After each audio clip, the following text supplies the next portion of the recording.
Hello guys, welcome to our channel. Friends, ఇప్పుడైతే మనం minister of railway అండర్లో ఉండే DFCCIL అంటే dedicated freight corridor corporation of Indian లిమిటెడ్లో అయితే వివిధ రకాల ఉద్యోగాలకు అయితే నోటిఫికేషన్ అయితే రావడం అయితే జరిగింది. అండ్ ఆన్లైన్ ద్వారా అయితే మీరు అప్లై అయితే చేసుకోవాల్సి అయితే ఉంటుందండి. ఎలాంటి ఎక్స్పీరియన్స్ లేకుండా మీరు అప్లై అయితే చేసుకోవచ్చు. ఒకవేళ మీకు అప్లై ప్రాసెస్ వీడియో కావాలంటే కామెంట్ అనేది చేయండి ఫ్రెండ్స్, నేను సపరేట్గా వీడియో చేసి అయితే పెడతాను. దీంట్లో అయితే ఎలాంటి ఎక్స్పీరియన్స్ లేకుండా మీరు అప్లై చేసుకునే విధంగా వేకెన్సీ అయితే ఉన్నాయి. ఎవరెవరు అప్లై అనేది చేసుకోగలరు, అదేవిధంగా ఎవరెవరు ఎలిజిబుల్ అవుతారు, మిగతాని కూడా క్లారిటీ అయితే చెప్తాను. దీంట్లో మీకు సెలక్షన్ ప్రాసెస్ ఏముంటుందో అది కూడా చెప్తానండి. క్లారిటీ అనేది వీడియోని సరే లైక్ అదేవిధంగా సబ్స్క్రైబ్ చేసుకోండి. వీడియోకి అయితే జస్ట్ 50 లైక్స్ మాత్రమే ఎక్స్పెక్ట్ అయితే చేస్తున్నాను. నెక్స్ట్ అయితే మనం నోటిఫికేషన్ అయితే చూద్దాం. సో గైస్, ఈ నోటిఫికేషన్లో ఉన్న పోస్టులు అయితే చూసుకుంటే జూనియర్ మేనేజర్ ఉద్యోగాలు, ఎగ్జిక్యూటివ్, అదేవిధంగా MTS ఉద్యోగాలు అయితే ఉన్నాయి. టోటల్ నెంబర్ ఆఫ్ వేకెన్సీ అయితే 600+ ఉద్యోగాలు అయితే దీంట్లో ఉండడం అయితే జరిగిందండి. అండ్ గైస్, ఆన్లైన్ ద్వారా మీరు అప్లై అయితే చేయాల్సి అయితే ఉంటుంది. అందరికీ మంచి అవకాశం అండి, ఎందుకంటే తక్కువ కాంపిటీషన్ అయితే ఉంటుంది. అండ్ ఇక్కడ మీరు చూసుకుంటే అప్లై డేట్ అనేది January 18 నుంచి స్టార్ట్ అవడం అయితే జరిగింది. అదేవిధంగా February 16 వరకు అయితే అప్లై అయితే చేసుకోవచ్చు. మీ అప్లికేషన్లో ఏదైనా రాంగ్ ఉంటే కరెక్షన్కు వాళ్ళు టైం అయితే ఇస్తారు. February 23 నుంచి ఇక్కడ February 27 వరకు అయితే మీకు టైం అయితే ఇస్తారు. ఆ మధ్యలో అయితే మీరు ఎడిట్ అయితే చేసుకోగలరు. అదేవిధంగా ఇక్కడ మీకు ఎగ్జామ్ అయితే 2 స్టెప్లో అయితే ఉంటుంది. స్టేజ్ 1లో అనేది CBT1 ఎగ్జామ్ అనేది ఏప్రిల్లో అయితే ఉంటుంది. అదేవిధంగా స్టేజ్ 2 అనేది ఆగస్టులో అయితే ఉంటుంది. అండ్ కొన్ని పోస్టులకు అయితే PET ఎగ్జామ్ కూడా ఉంటుంది. అది అక్టోబర్ నవంబర్లో అయితే ఉంటుందని ఇవ్వడం అయితే జరిగింది. అండ్ ఈ ఎగ్జామ్ షెడ్యూల్ అయితే కొంచెం అటు ఇటు కూడా అవ్వచ్చు అని ఇక్కడ కింద మెన్షన్ అయితే చేశారు. అండ్ గైస్, అందరికీ మంచి అవకాశం అనేది చూసుకోవాల్సి అయితే ఉంటుంది. అండ్ ఇక్కడ మీకు చూసుకుంటే ప్రతి వేకెన్సీకి అనేది కూడా తక్కువ కాంపిటీషన్ అయితే ఉంటుందండి. ఎందుకంటే క్వాలిఫికేషన్ అనేది అందరి దగ్గర అయితే ఉండదు.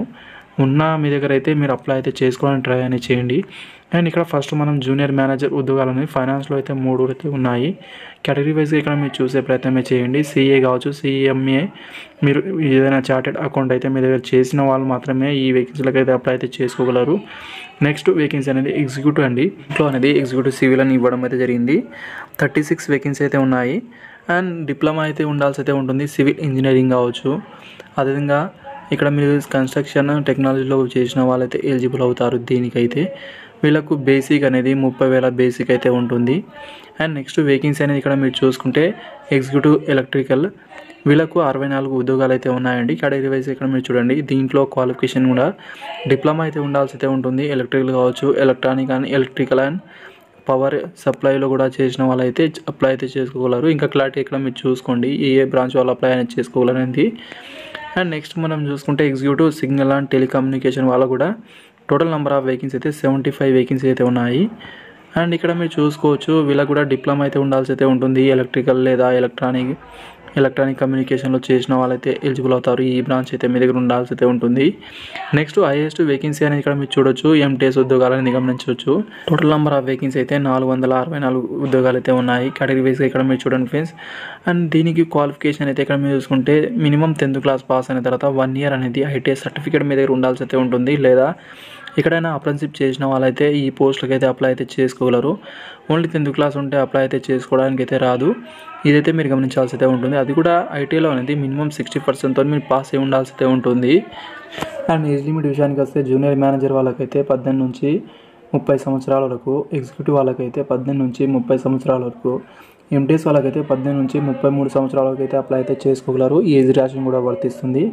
SC ST వాళ్ళకైతే 5 year వరకు, అదేవిధంగా OBC నాన్ క్రిమినల్ వాళ్ళకైతే 3 year వరకు, PWD క్యాండిడేట్ వాళ్ళకైతే 10 year వరకు అయితే ఏజ్ రిలాక్సేషన్ వర్తిస్తుంది. ఇంకా PWD వాళ్ళకైతే ఇంకా కేటగిరీ వైజ్ కూడా ఏజ్ రిలాక్సేషన్ వర్తిస్తుందండి. దాంట్లో అయితే ఆ ప్రాసెస్ అయితే ఇక్కడ మీరు చూడండి. గైస్, ఇక్కడ సెలక్షన్ ప్రాసెస్లో చూసుకుంటే జూనియర్ మేనేజర్ ఎగ్జిక్యూటివ్ వాళ్ళకైతే PET టెస్ట్ అయితే ఉండదు. అండ్ MTS అనేది ఇక్కడ చూసుకుంటే మల్టీ టాస్కింగ్ స్టాఫ్ MTS ఉద్యోగాలకైతే అన్ని టెస్టులు అయితే ఉంటాయి. CBT1, CBT2, అదేవిధంగా PET test, document verification, medical test అయితే ఉంటాయి. మిగతా వేకెన్సీలకు అయితే PET టెస్ట్ అయితే ఉండదు. మిగతా టెస్టులు అయితే ఉంటాయన్నమాట. ఇక్కడ క్లారిటీ అయితే ఇవ్వడం అయితే జరిగింది. అదేవిధంగా ఇక్కడ CBT ఎగ్జామ్ అనేది ఎగ్జామ్ ప్యాటర్న్ కూడా చెప్తాను. దానికన్నా ముందు అయితే దీంట్లో నెగిటివ్ మార్కింగ్ కూడా ఉంటుంది. CBT1 అదేవిధంగా CBT2 రెండిట్లో కూడా 1/4 అనేది నెగిటివ్ మార్కింగ్ అయితే ఉంటుందండి. అండ్ ఆన్లైన్లో ఎగ్జామ్ అయితే జరుగుతుంది. అయితే ఇక్కడ మీరు చూడండి అండ్ ఇక్కడ ఫస్ట్ CBT 1కి అయితే అందరైతే అప్లై చేసుకున్న వాళ్ళందరూ అయితే ఎగ్జామ్ అయితే రాయొచ్చు. CBT 2కి అయితే ఒక పోస్టుకు 20 మెంబర్ చొప్పున అయితే తీసుకుంటారు. అది కూడా కేటగిరీ వైజ్గా వాళ్ళకైతే తీసుకుంటారు.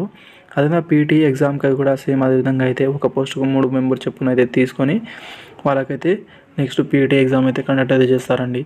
నెక్స్ట్ అనేది ఇక్కడ చూసుకుంటే డాక్యుమెంట్ వెరిఫికేషన్ మెడికల్ అనేది ఈక్వల్ అండి. ఈక్వల్ అంటే ఇక్కడ చూసుకుంటే ఒక పోస్టుకు ఒక మెంబర్ మాత్రమే ఇక్కడ తీసుకొని వాళ్ళకైతే ఆ ప్రాసెస్ అయితే చేస్తారు. అంటే మ్యాక్సిమం అయితే డాక్యుమెంట్ వెరిఫికేషన్కు మెడికల్లో అయితే ఎవరైతే హైయెస్ట్ మార్క్స్ అయితే తెచ్చుకుంటారో వాళ్ళకైతే ఆ జాబ్ వచ్చినట్టే అని గమనించాల్సి అయితే ఉంటుంది. ఇక్కడ మీరు మ్యాక్సిమం అయితే తీయరు. CBT 1 ఎగ్జామ్ అయితే 100 మల్టిపుల్ చూస్ క్వశ్చన్స్ అయితే ఉంటాయి. 90 మినిట్ టైం అయితే ఇస్తారు. అండ్ ఇక్కడ మీరు చూసుకుంటే PWD వాళ్ళకైతే 120 మినిట్స్ టైం అయితే ఇస్తారనమాట. సిలబస్ అనేది మ్యాథమెటిక్స్ న్యూమరికల్ అప్టిట్యూడ్ నుంచి 30 క్వశ్చన్స్ అయితే వస్తాయి. జనరల్ అవేర్నెస్ నుంచి 15 క్వశ్చన్స్, జనరల్ సైన్స్ నుంచి 15, లాజికల్ రీజనింగ్ నుంచి అయితే 30 క్వశ్చన్స్ అయితే వస్తాయన్నమాట.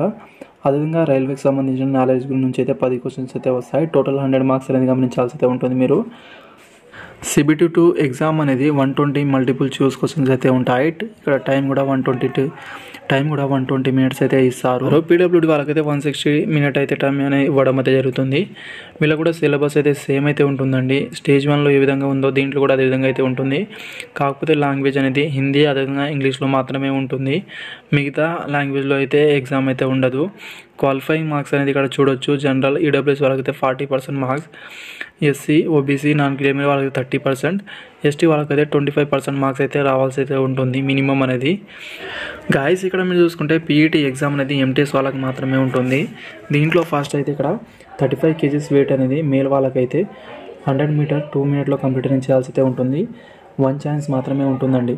దీంతోపాటు 1000 మీటర్ రన్నింగ్ అయితే ఉంటుంది. 4 మినిట్ 15 సెకండ్లో కంప్లీట్ అనేది చేయాల్సి అయితే ఉంటుంది. ఫీమేల్ వాళ్ళకైతే 20 kgs వెయిట్ని అయితే 100 మీటర్ 2 మినిట్లో కంప్లీట్ అనేది చేయాల్సి అయితే ఉంటుంది. ఎత్తుకొని వెళ్ళాల్సి అయితే ఉంటుంది.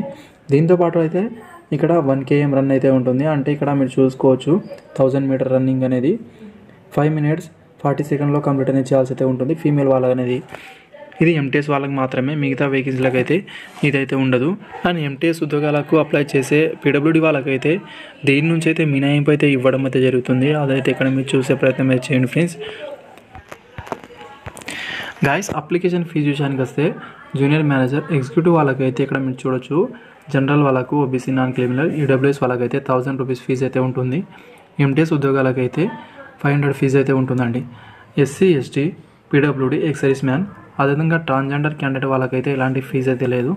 వీళ్ళైతే ఫీజు నుంచి అయితే వీళ్ళకి మినహాయింపు అయితే ఇవ్వడం అయితే జరిగింది. వీళ్ళు ఫ్రీగా అయితే అప్లై అయితే చేసుకోగలరు. మీరు ఆన్లైన్లో మొబైల్ ఫోన్లోనే అప్లై చేసుకునే విధంగా అయితే చేసుకోవచ్చు ఈజీగా అనేది. ఒకవేళ మీకు కావాలంటే కామెంట్ అనేది చేయండి ఫ్రెండ్స్. నేను సపరేట్గా వీడియో చేసి అయితే పెడతాను. Thank you.